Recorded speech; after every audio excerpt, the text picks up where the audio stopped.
ಈಗ ರಾಜ್ಯದ ಸಂಕ್ಷಿಪ್ತ ಸುದ್ದಿಗಳ ಕ್ವಿಕ್ ರೌಂಡ್ ಅಪ್. ಮನೆಯಲ್ಲಿ ಅಡುಗೆ ಸಿಲಿಂಡರ್ ಸೋರಿಕೆಯಾಗಿ ಇಡೀ ಮನೆ ಹೊತ್ತಿ ಉರಿದಿದೆ.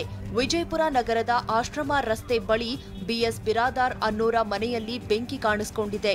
ಅದೃಷ್ಟವಶಾತ್ ಮನೆಯವರೆಲ್ಲ ಹೊರಗಡೆ ಓಡಿ ಬಂದು ಅಪಾಯದಿಂದ ಪಾರಾಗಿದ್ದಾರೆ.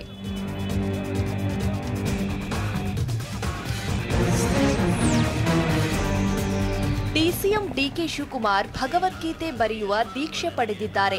ಉಡುಪಿಯ ಶ್ರೀಕೃಷ್ಣ ಮಠದಲ್ಲಿ ದೀಕ್ಷೆ ಸ್ವೀಕರಿಸಿದ ಡಿಕೆಗೆ ಭಗವದ್ಗೀತೆ ಬರೆದು ಅರ್ಪಿಸುವ ವೇಳೆ ನಿಮ್ಮಿಚ್ಛೆ ಈಡೇರ್ಲಿ ಅಂತ ಪುತ್ತಿಗೆ ಮಠದ ಸುಗುಣೇಂದ್ರ ತೀರ್ಥರು ಆಶೀರ್ವದಿಸಿದ್ರು.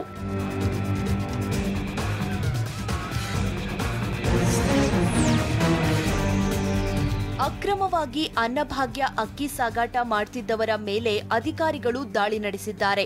ಹಾಸನ ಜಿಲ್ಲೆ ಅರಕಲಗೂಡು ತಾಲೂಕಿನ ಕಂಚೇನಹಳ್ಳಿ ಗ್ರಾಮದಲ್ಲಿ ಖಚಿತ ಮಾಹಿತಿ ಮೇರೆಗೆ ಅಧಿಕಾರಿಗಳು ದಾಳಿ ಮಾಡಿದ್ದಾರೆ. ಪಿಕಪ್ ವಾಹನದ ಚಾಲಕ ಮತ್ತು 50 ಕೆಜಿ ತೂಕದ 75 ಚೀಲ ಅಕ್ಕಿ ಚೀಲಗಳನ್ನು ವಶಕ್ಕೆ ಪಡೆದಿದ್ದಾರೆ.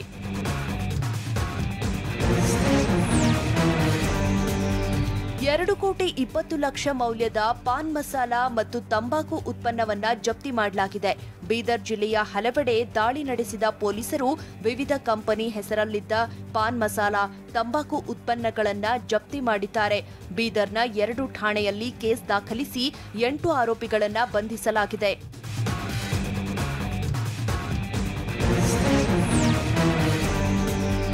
ಮಡಿಕೇರಿಯಲ್ಲಿ ಸೆಕ್ಸ್ ಸರ್ವಿಸ್ ನೀಡೋದಾಗಿ ವಿಡಿಯೋ ಹರಿಬಿಟ್ಟಿದ್ದ ಕಿಡಿಗೇಡಿಯನ್ನ ಪೊಲೀಸರು ಬಂಧಿಸಿದ್ದಾರೆ. ಮುಧೋಳ ತಾಲೂಕಿನ ಬೆಳಗಲಿ ಗ್ರಾಮದ ನಾಗಪ್ಪ ಹನುಮಂತು ಲಮಾಣಿ ಮಡಿಕೇರಿ, ಮೈಸೂರು, ಹುಬ್ಬಳ್ಳಿ, ಧಾರವಾಡ ಸೇರಿ ವಿವಿಧೆಡೆ ಹುಡುಗಿಯರು ಸಿಗುತ್ತಾರೆಂದು ಇನ್ಸ್ಟಾಗ್ರಾಂನಲ್ಲಿ ವಿಡಿಯೋ ಪೋಸ್ಟ್ ಮಾಡಿದ್ದ. ಈ ಬಗ್ಗೆ ಟಿವಿ9 ವರದಿ ಪ್ರಸಾರ ಮಾಡಿತ್ತು. ಆರೋಪಿಯಿಂದ 80,000 ಹಣ ಮತ್ತು 5 ಸಿಮ್ ಕಾರ್ಡ್ ವಶಕ್ಕೆ ಪಡೆದಿದ್ದಾರೆ.